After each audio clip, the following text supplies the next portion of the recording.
Wellman TV. Bobby Aguilar. Kabanata 851, Kabanata 851, ang kritikal na sandali ng pagbagsak. Sa Capital City Martial Arts Association, nagsimula ang malawakang paghahanap kay Bobby Aguilar. Samantala, ilang araw nang nag-iisa si Bobby. Ang kanyang panloob na enerhiya ay mabilis na lumakas, at pagkatapos lunukan ng 48 Golden Core, sa wakas ay naramdaman ni Bobby ang bingit ng isang pambihirang tagumpay.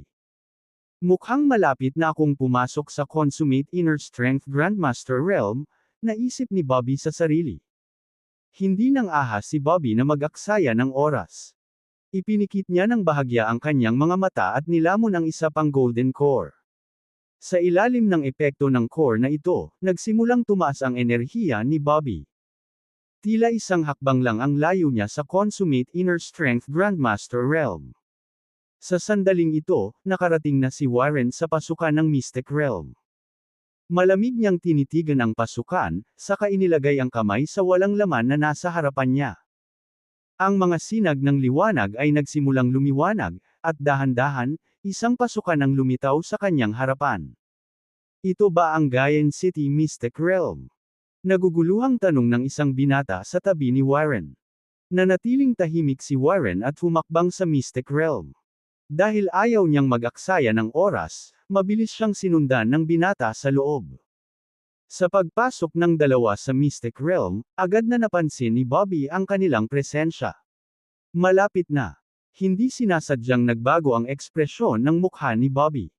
Inaasahan niyang matutuklasan ang kanyang lihim na lokasyon, ngunit hindi niya inaasahan na mangyayari ito ng ganoon kaga. Sa ngayon ay isang mahalagang sandali para sa tagumpay ni Bobby, at hindi niya kayang bayaran ang anumang mga pagkaantala. Kung matuklasan, natakot siya na ang lahat ng kanyang pagsisikap ay magiging walang kabuluhan. Ang mukha ni Bobby ay naging lubhang pangit, at ang kanyang mental na kalagayan ay lubhang nabalisa. Hindi, kung magpapatuloy ako sa ganitong estado ng pag-iisip, tiyak na mabibigo ang aking tagumpay.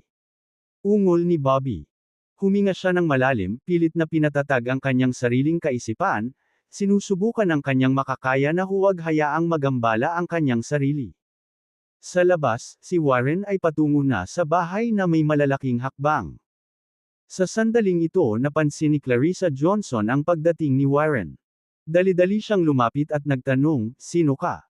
Agad na sumigaw ang binata sa tabi ni Warren, "Ito si Elder Warren mula sa Halcrowan Sect."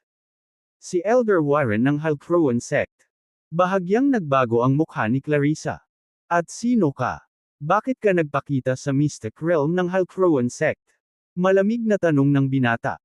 Mabilis na sinabi ni Clarissa, "Miyembro rin ako ng Halcrowan Sect, na naglilingkod sa ilalim ni Rex Osborne. Nakita ko na si Elder Warren dati. Isang miyembro ng Halcrowan Sect."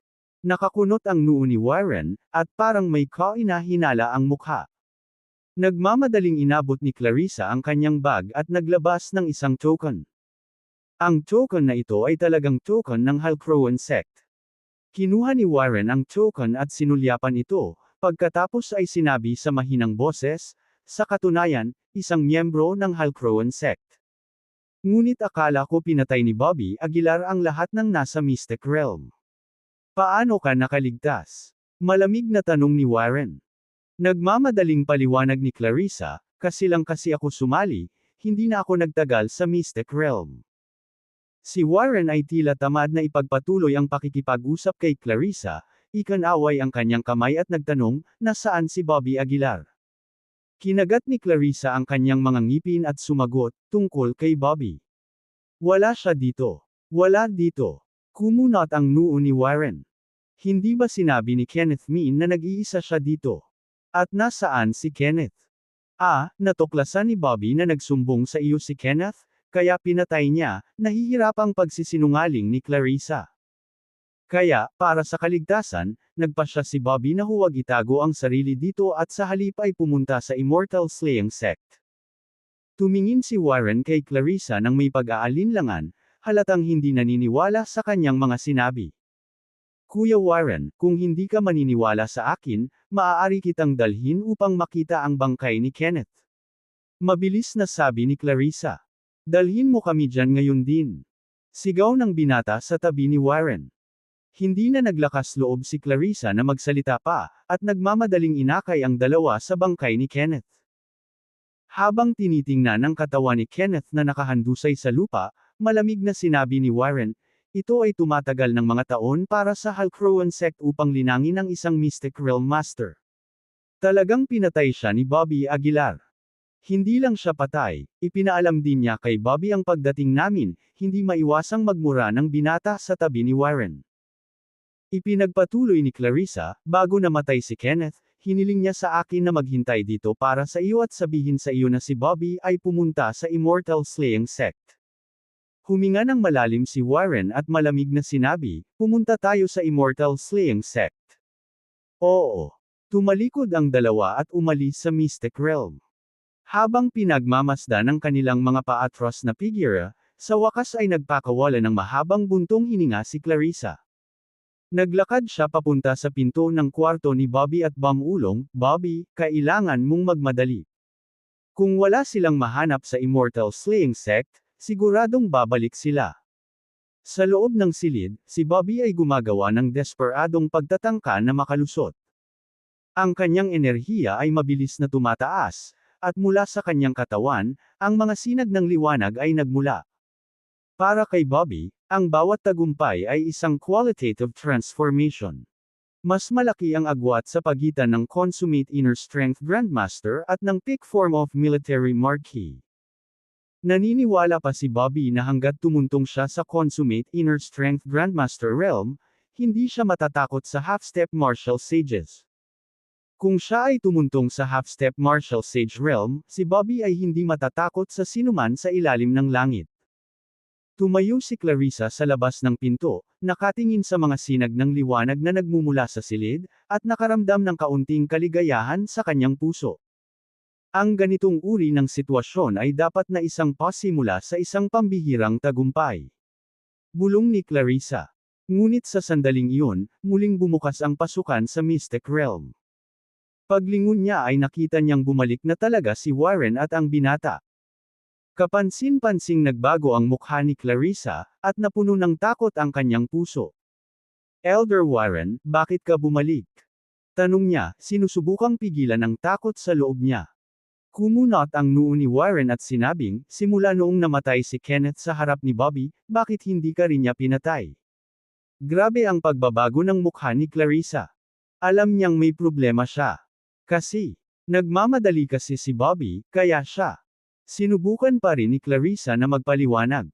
Gayunpaman, pinutol ng binata sa tabi ni Warren ang kanyang mga salita. Elder Warren, si Bobby Aguilar ay nasa silid na iyon. Sigaw ng binata. Napatingin si Warren sa maliwanag na silid at malamig na tumingin kay Clarissa, alam mo ba ang mga kahihinatnan ng pagtataksil sa Halcrowan sect? Namumula ang mukha ni Clarissa, parang papel. Ang matinding takot sa kanyang puso ay nagpang-inig sa kanyang katawan na hindi mapigilan. Elder Warren, ako. Bang! Bago pa matapos magsalita si Clarissa ay hinampas na siya ni Warren ng palad. Ang palad na ito ay tumama sa dibdib ni Clarissa, at ang napakalaking puwersa ay nabasag ang kanyang ribcage. Ang sinumang magtaksil sa Halcrowan sect ay dapat mamatay. Malamig na sabi ni Warren. Kabanata 852, Kabanata 852, Pinsala sa Golden Core sa Lungguhit 1. Biglang pinalipad ang maselang katawan ni Clarissa Johnson. Ibinuka niya ang kanyang bibig upang magsalita, ngunit ang dugo ay bumulwak na parang bukal, patuloy na bumubuhos mula sa kanyang bibig. Malamig nang umuso si Warren at humakbang patungo sa kwarto. Sa loob ng kwarto, naka-cross-legged si Bobby Aguilar sa kama. Ang kanyang dantian ay kumikislap sa liwanag, at ang nagngangalit na kapangyarihan ay umaakyat sa bawat bahagi ng kanyang katawan. Mabilis na bumuti ang laman ni Bobby, at ang kanyang mga buto at dugo ay tila paulit-ulit na nahuhubog. Nang makita ang eksenang ito, hindi napigilan ni Warren na mapangiti, isang mahalagang sandali para sa pambihirang tagumpay. Buti na lang at hindi kami late dumating. Mukhang papasok na ang binatang ito sa Consummate Inner Strength Grandmaster Realm.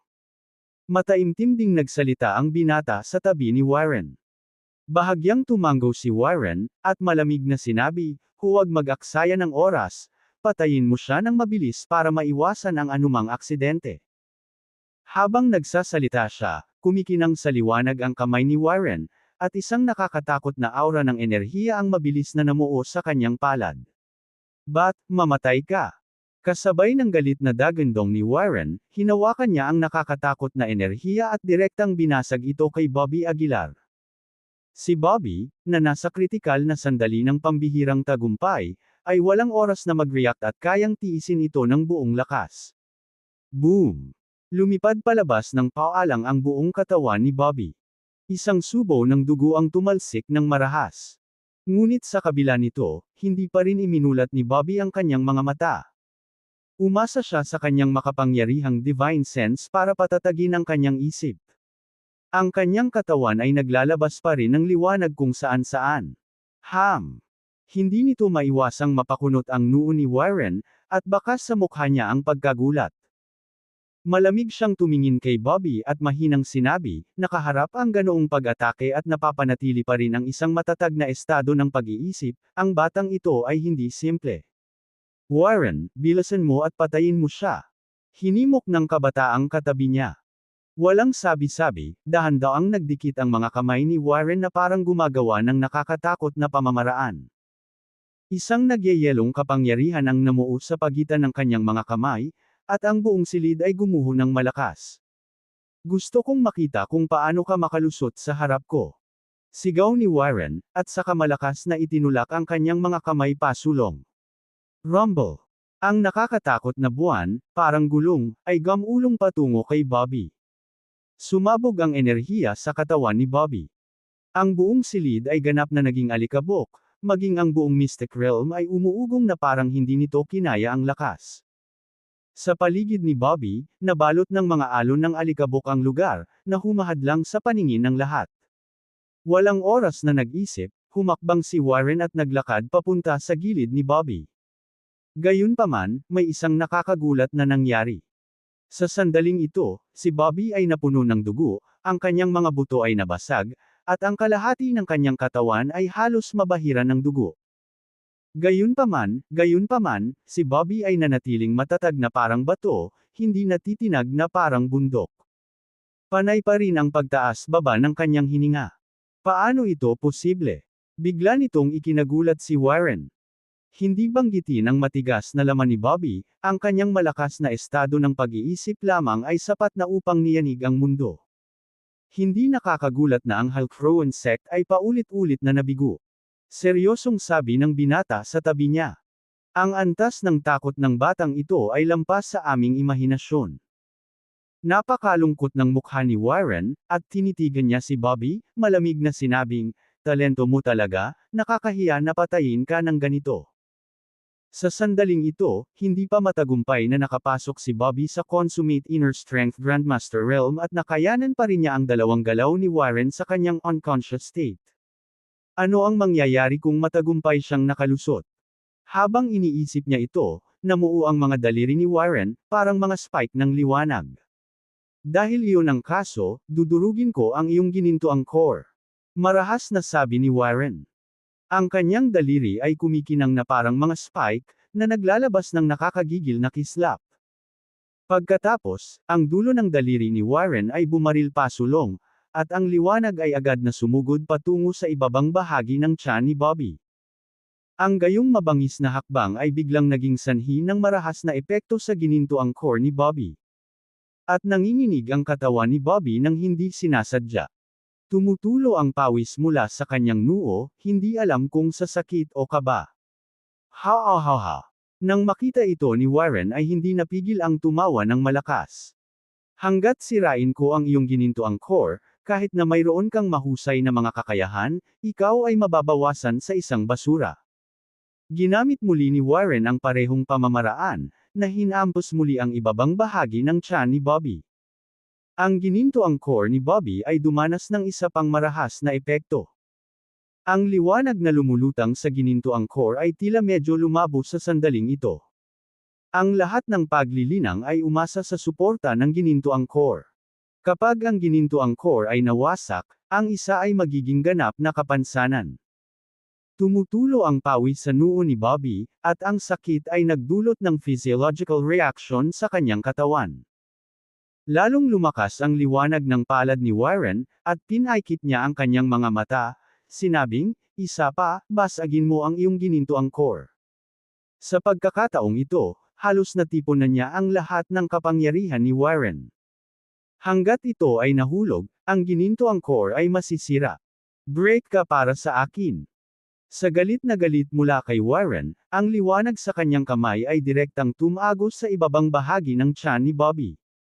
Sa kritikal na sandaling ito, biglang nagmulat ng mata si Bobby. Ang kanyang katawan ay sumandal sa isang tabi, at ang liwanag ay tumagos sa dantian ni Bobby, na dumaan sa ginintoang core. Natagos ang tiyan ni Bobby, at umagos ang dugo, ngunit sa kabutihang palad, wala ito sa posisyon ng golden core. Tumayo si Bobby mula sa lupa, hinawakan ang kanyang dantian, at hindi maiwasang manlamig ang kanyang mukha.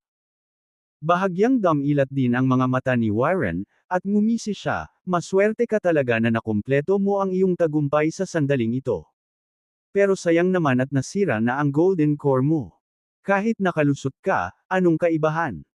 Kabanata 853, Kabanata 853, isang casual na suntok sa lungguhit isa. Nang makita ang mayabang na ekspresyon ni Warren, nanatiling tahimik si Bobby Aguilar.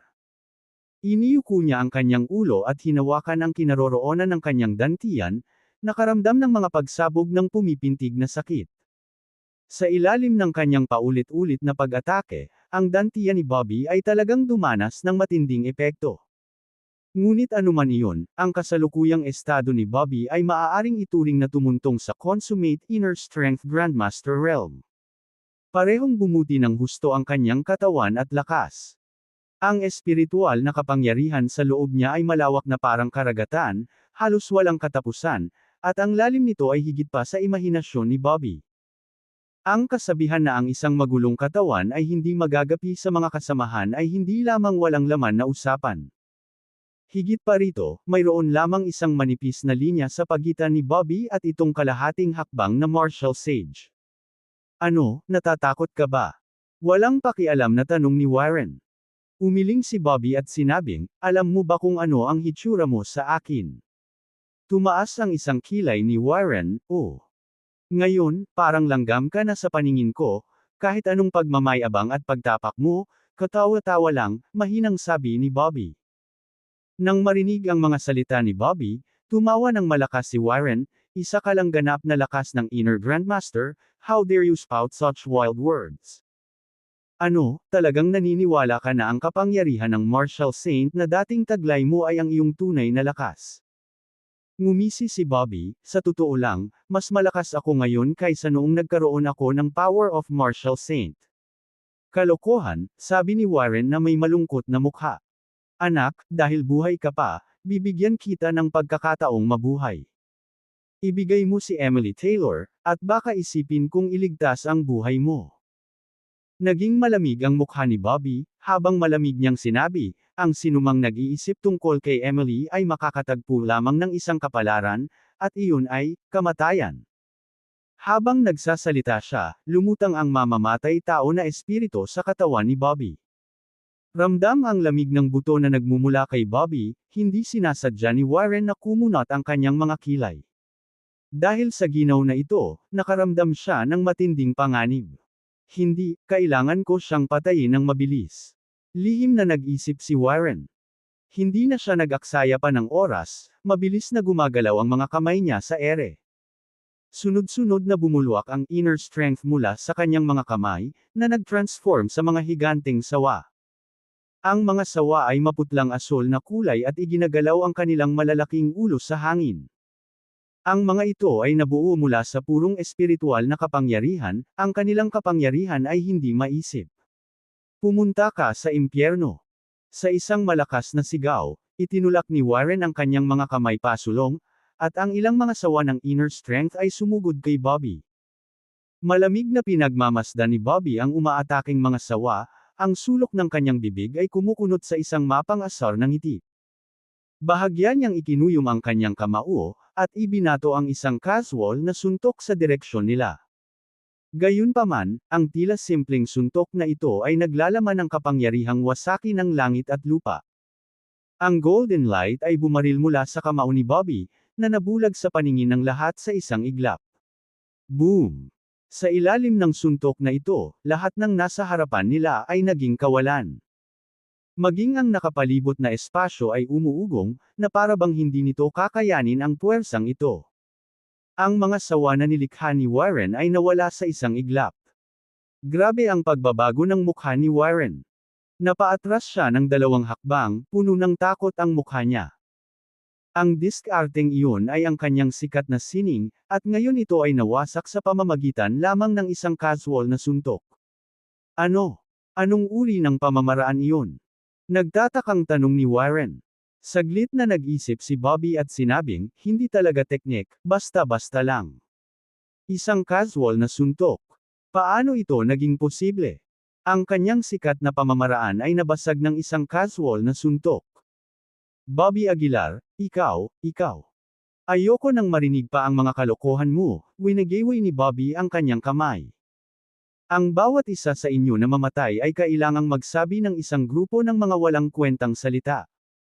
Alinman sa paghingi ng awa o paghiling sa akin na maghintay, pagod na akong marinig ito. Kaya, mas mabuting manahimik ka na lang. Bago bumagsak ang kanyang mga salita, mabilis na lumapit ang kamao ni Bobby. Takot na takot si Warren. Nagmamadali niyang inilabas ang Marshall Saint weapon para kontrahin ang pag-atake. Ngunit sa kasamaang palad, mahina ang Marshall Saint weapon sa harap ni Bobby. Sa ilalim ng suntok na ito, ang ningning na ibinubuga ng Marshall Saint weapon ay direktang nilamon at pagkatapos ay sumabog. Boom! Matigas na damapo ang kamao niya sa katawan ni Warren. Nabasag ng suntok na ito ang katawan ni Warren. Ang mga piraso ng laman ay lumipad sa paligid, at ang hangin ay napuno ng mabahong dugo. Dahan-daang naglakad si Bobby papunta sa gilid ni Warren. Inilabas niya ang ginintoang core ni Warren, saka itinaas ang palad, at naging madugong ambon ang laman at dugo. Nanlalaki ang mga mata ng binata na kasama ni Warren, nanginginig ang buong katawan. Dahil sa takot ay nanlambot ang kanyang katawan, bumagsak sa lupa. Huwag mo akong papatayin, pakiusap ng binata na may nanginginig na boses. Walang sabing sinulyapan siya ni Bobby, at casual na sinipa ang ulo niya. Matapos makuha ang 2 golden core na ito, marahang ipinikit ni Bobby ang kanyang mga mata, naramdaman ang pagkutitap ng golden core sa kanyang dantian. Bagamat tila nasugatan ng gininto ang core pagkatapos ng ilang mabibigat na suntok ni Warren. Maingat na sinuri ni Bobby ang sugat, lalong naging pangit ang kanyang mukha. Nakita niya ang isang maliit na bitek sa ginintoang core. Hindi malaki ang bitek, ngunit kitang-kita ito. Sumimangot ng malalim si Bobby. Bagamat hindi nakakaramdam ng anumang discomfort ngayon si Bobby, walang nakakaalam kung ang pinsalang ito ay mag-iiwan ng nakatagong panganib at kung ano ang magiging epekto nito. Damn Halcrow insect, hindi napigilan ni Bobby ang pag-igting ng kanyang mga ngipin, lalo pang lumakas ang kanyang pagkamuhi sa Halcrow insect. Kalimutan mo na, tatanungin ko ang Pavilion Master mamaya, baka may solusyon siya, lihim na naisip ni Bobby. Paglingon niya, iniwan niya ang mga guho. Nang malapit nang umalis si Bobby sa Mystic Realm, nakita niya si Clarissa Johnson na nakahandusay sa lupa. Si Clarissa ay napuno ng dugo, ang kanyang paghinga ay napakahina. Si Bobby ay sumugod sa kanyang tabi, iniunat ang kanyang kamay, at binuhusan siya ng chi upang iligtas ang kanyang buhay pansamantala. Boom! Sa sandaling ito, ang Mystic Realm ay biglang yumanig ng malakas. Parehong langit at lupa ay nagsimulang gumuho. Kabanata 854, Kabanata 854, sabihin mo sa akin, paano mo gustong mamatay sa lungguhit isa? Boom! Sa loob ng ilang sandali, nasira ang buong Mystic Realm. Agad na nagbago ang mukha ni Bobby Aguilar, at napabulalas siya sa gulat, ang Mystic Realm na ito ay mawawasak. Hindi na kailangang isipin ito. Tiyak na ito ang fallback na planong iniwan ng Halcrowan sect, na may layuning pigilan silang patayin si Bobby Aguilar. Damn it! Marahan na nagmura si Bobby Aguilar, binuhat si Clarissa Johnson at agad na sumugod patungo sa exit ng Mystic Realm. Ang bilis ng pagbagsak ng Mystic Realm ay napakabilis, halos madurog sa isang iglap. Si Bobby Aguilar ay napanganga na lamang ang kanyang mga ngipin at nagmamadaling pumunta sa exit sa pinakamabilis na bilis. Sa kabutihang palad, ang bilis ni Bobby Aguilar ay sapat na mabilis. Binuksan niya ang exit ng Mystic Realm, hawak si Clarissa Johnson habang tumatalon sila palabas. Sa sandaling tumalon sila ay tuluyan nang nabasag ang Mystic Realm, naging void. Pagtingin mula sa labasan, tanging madilim na kadiliman ang makikita sa loob. Iyon ang void, ang walang katapusang kahungkagan. Kapag ang isa ay nahulog dito, sila ay makulong sa loob magpakailanman. Bahagyang nanlamig ang mukha ni Bobby Aguilar, at lalo pang nagsalubong ang kanyang mga kilay. Mukhang may mga panganib pa rin sa Mystic Realm. Mahinang sabi ni Bobby Aguilar. Kung ang isa ay mahuhulog sa walang kabuluhan, tiyak ang kamatayan. Sayang naman. Sa pagtingin sa gumuguhong Mystic Realm, hindi napigilan ni Bobby Aguilar na mapabuntong hininga. Hindi naging madali ang paghahanap ng Mystic Realm, pero nawasak ito ng ganoon lang. Sinundo ni Bobby Aguilar si Clarissa Johnson, naghahanda na magtungo sa Divine Alchemist Pavilion. Bumili siya ng kotse at nagmaneho patungo sa Divine Alchemist Pavilion. Hindi perpekto ang closed-door cultivation session na ito, dahil orihinal na nilayon ni Bobby Aguilar na umasa sa Golden Core, Orbs, at Dark Heart at mga kapangyarihan ng paglikha upang direktang tumuntong sa half-step Martial Saint Realm. Gayunpaman, ito ay lubos na kapas-palad na sila ay natuklasan bago sila maaaring magpatuloy sa susunod na yugto ng pambihirang tagumpay. Habang papunta sa Divine Alchemist Pavilion, biglang nakaramdam ng matinding pananakit si Bobby Aguilar sa kanyang ibabang tiyan. Ang sakit na ito ay hindi matiis, at kahit na ang malakas na kalooban na si Bobby Aguilar ay hindi nakayanan ng ilang sandali, ang kanyang paningin ay nagdilim, halos mahimatay. Mabilis niyang ipinarada ang sasakyan sa gilid.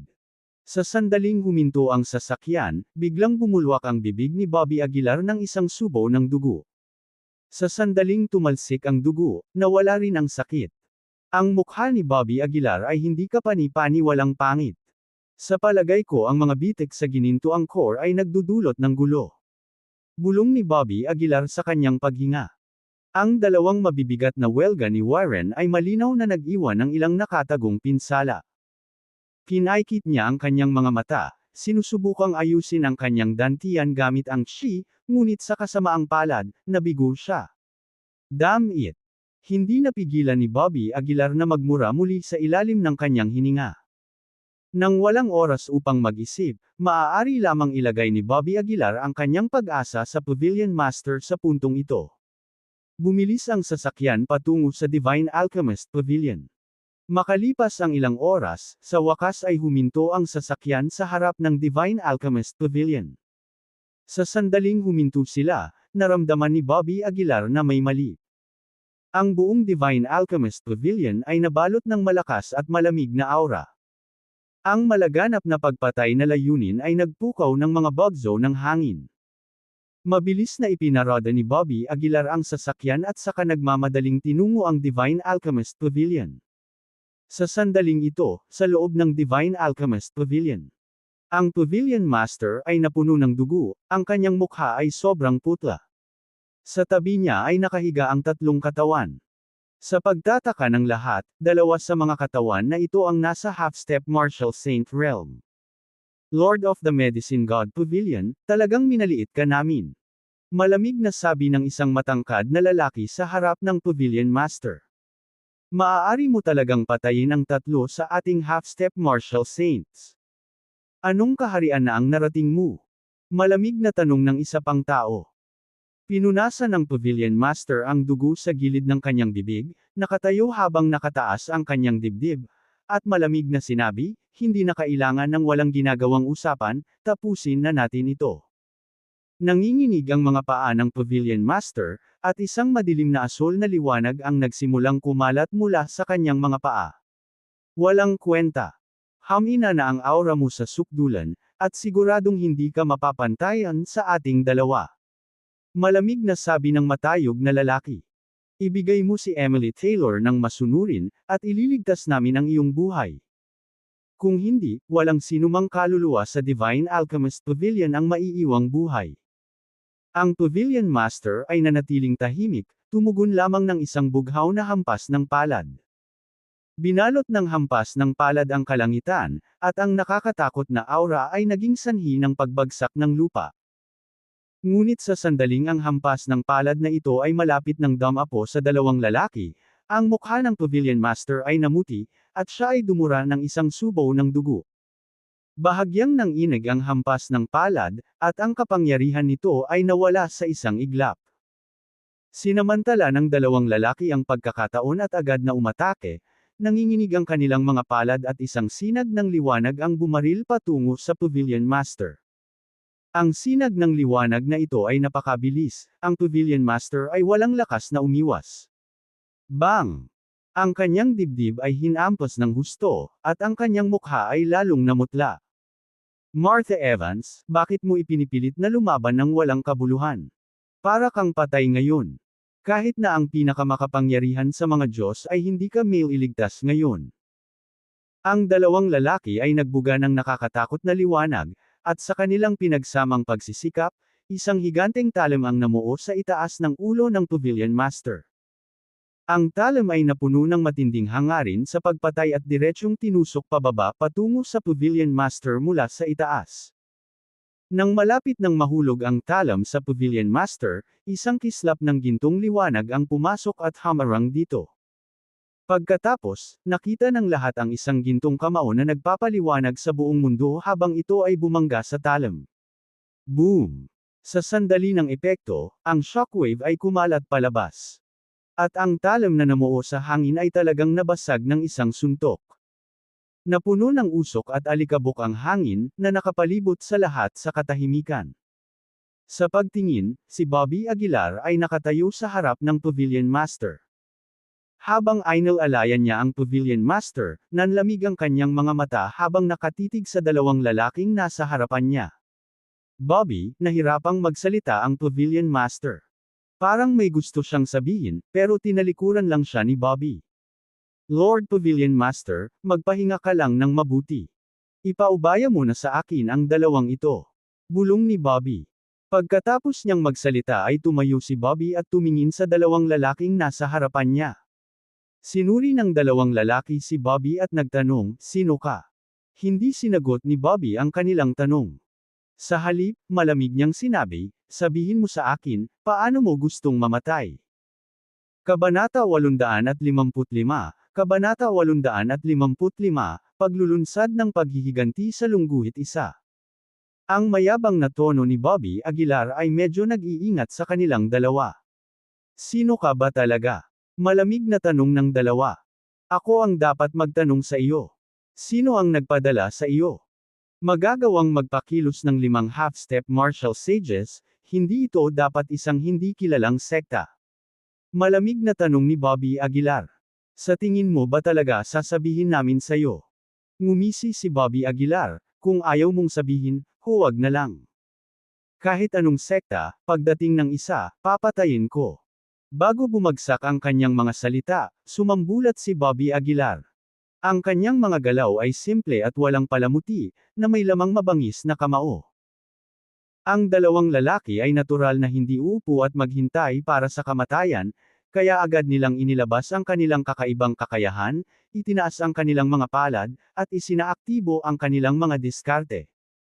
Ngunit lahat ng kanilang mga diskarte sa harap ni Bobby Aguilar ay marupok tulad ng papel.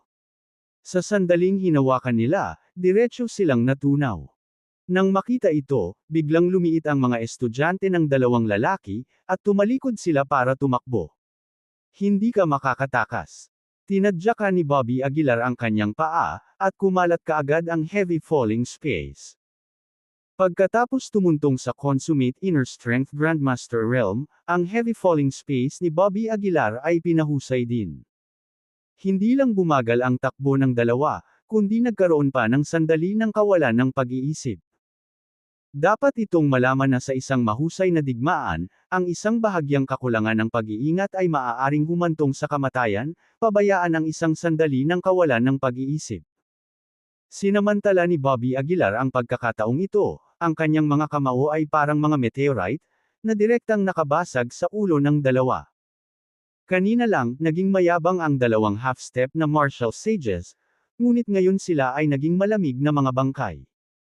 Malamig na tiningnan ni Bobby Aguilar ang 5 bangkay sa plaza, tumalikod, at nagsimulang kunin ang kanilang mga ginintoang core mula sa kanilang mga katawan. Matapos makitungo sa mga taong ito, nagmamadaling pumunta si Bobby Aguilar sa Pavilion Master Building. Hindi nagtagal ay nakarating siya sa tuktok ng Pavilion Master Building. Sa oras na ito, ginagamot ng Pavilion Master ang kanyang mga sugat. Nakasuot lang siya ng puting gauze dress, dahan-daang pinupunasan ang mga sugat. Ang eksenang ito ay natural na nagpahiya kay Bobby Aguilar. Inilayo niya ang kanyang ulo at sinabing, "Panginoong Pavilion Master, okay ka lang ba?"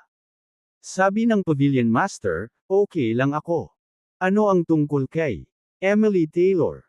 Pansamantalang tanong ni Bobby Aguilar. Sinabi ng Pavilion Master, "Hanggat hindi ako patay, magiging maayos ang iyong maliit na kasintahan." Pagkasabi noon, sinenyasan ng Pavilion Master si Bobby Aguilar na lumapit, at sinabing, "Halika rito." Nilakasan ni Bobby Aguilar ang sarili at sinulyapan ng Pavilion Master, namumula ang mukha nito. "Ilapat ang mga gamot na ito sa aking likod." Ang Pavilion Master ay medyo mapagbigay. Bagamat nakaramdam ng kaunting awkward si Bobby Aguilar, mas mahalaga ang pagliligtas ng mga buhay, kaya hindi niya ito masyadong pinapansin. Sinunod niya ang utos ng Pavilion Master, pinahid ang gamot sa katawan nito. Isang mahinang amoy ng gamot ang umagos sa silid. Medyo lumuwag din ang mukha ng Pavilion Master. Pagkatapos ay tinanong ni Bobby Aguilar ang Pavilion Master kung sino ang mga taong ito.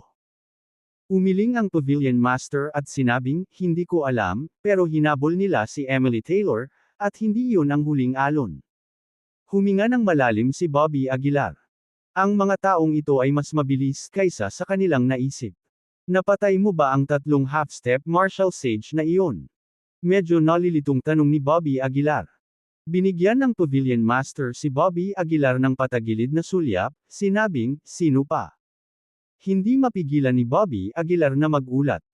Kailan pumasok ang Pavilion Master sa ganoong kaharian? Hindi nila ito pababayaan. Sa oras na ito, biglang nagsalita ang Pavilion Master. Sumang-ayon si Bobby Aguilar, same time na sinabi, "Mukhang nalantad na ang iyong lokasyon. Kailangan nating lumipat ng lugar." Ngunit saan sila pupunta upang maging ligtas? "Lord Pavilion Master, mangyaring sundan ako pabalik sa Green Moon Villa," sabi ni Bobby Aguilar. "Aayusin ko ang usaping ito sa loob ng ilang araw." Isang bakas ng pagkagulat ang sumilay sa mga mata ng Pavilion Master. "Resolve this matter. Paano mo gagawin yun?" Tanong ng Pavilion Master. Kinaikit ni Bobby Aguilar ang kanyang mga mata at sinabing, "Dahil lahat sila ay gustong makuha si Emily Taylor, tutuparin ko ang kanilang mga hiling." Lalong nagsalubong ang mga kilay ng Pavilion Master na para bang hindi niya naiintindihan ang ibig sabihin ni Bobby Aguilar. Malamig na sinabi ni Bobby Aguilar, "Ilalabas ko ang balita, at hihintayin ang isda na kumuha ng pain." Naghihintay na mahuli ng isda ang pain. "Alam mo ba kung gaano karaming tao ang nanunood sa iyo?" Malamig na sabi ng Pavilion Master.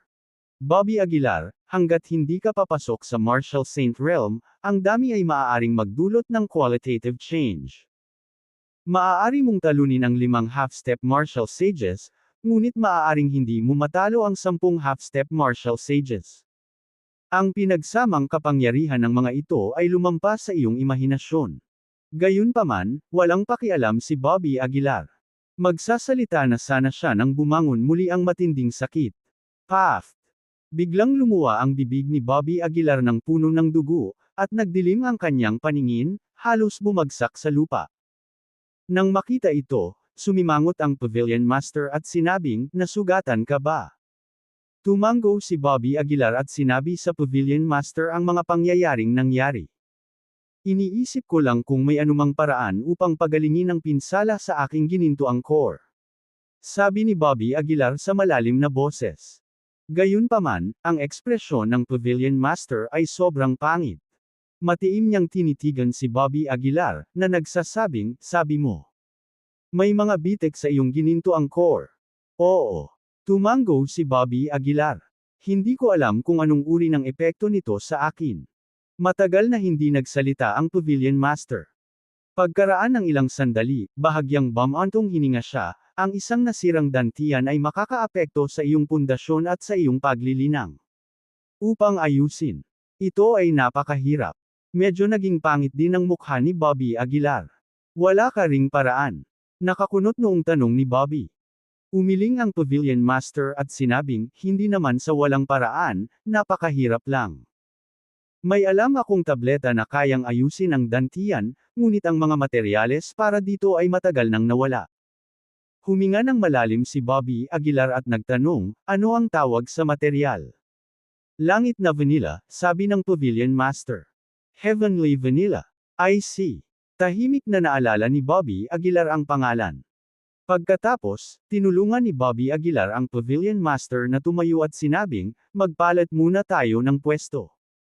Baka mas ligtas ang Green Moon Villa, at ang spiritual spring doon ay kapaki-pakinabang para sa pagpapagaling. Gayunpaman, umiling ang Pavilion Master at sinabing, huwag magmadali. Kailangan ko pang maghanda. Nang makita ito, hindi na iginiit ni Bobby Aguilar. Dahil nakabalik na siya, wala nang dapat ipag-alala. Nang maglaon, dinala ni Bobby Aguilar si Clarissa Johnson sa Divine Alchemist Pavilion at nag-ayos ng isang silid para sa kanya. Ang kanyang mga pinsala ay hindi malala, at ang Pavilion Master ay nagbigay kay Bobby Aguilar ng isang tableta. Pagkakuha nito ay unti-unting tumatag ang kanyang hininga. Dumating ang gabi. Inilabas ni Bobby Aguilar ang kanyang telepono, binuksan ang Martial Arts Forum app. Matagal na siyang hindi nakalog on sa Martial Arts Forum. Ang forum ay tila naging mas masigla sa panahong ito. Saglit itong sinulyapan ni Bobby Aguilar, at pagkatapos, ng buong sigla, nag-post siya ng mensahe sa Martial Arts Forum. Ako si Bobby Aguilar. Simula ngayon, sinumang magnanasa kay Emily Taylor ay personal kong bibisitahin. Halimbawa, si Mark Fraley mula sa Capital City Martial Arts Association, at ang iba't ibang martial arts aristokratikong mga pamilya, mga puwersa sa ibang bansa. Hindi ko hahayaan ang sinuman sa kanila. Ito ay parehong abiso at deklarasyon ng digmaan. Sana isapuso mo ito.